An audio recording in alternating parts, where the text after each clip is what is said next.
ఉప్పల్లో నకిలీ ఆర్టీఓలు హల్చల్ సృష్టించారు. వాహనదారుల నుంచి వసూళ్లకు పాల్పడ్డారు నకిలీ ఆర్టీఓలు.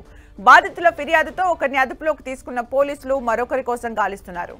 వాహనదారుల నుంచి 10,000 నుంచి 30,000 వరకు ఈ ముఠా వసూలు చేస్తోంది. సంవత్సరంన్నర నుంచి దందా కొనసాగుతున్నారని పోలీసులు గుర్తించారు.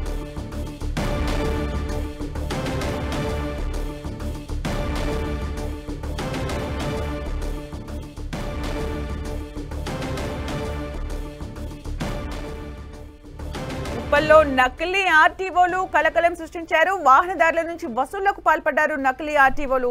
బాధితుల ఫిర్యాదుతో ఒకరిని అదుపులోకి తీసుకున్నారు పోలీసులు. అయితే మరొకరి కోసం గాలిస్తున్నారు. వాహనదారుల నుంచి 10,000 నుంచి 30,000 వరకు ఈ ముఠా వసూలు చేస్తోంది.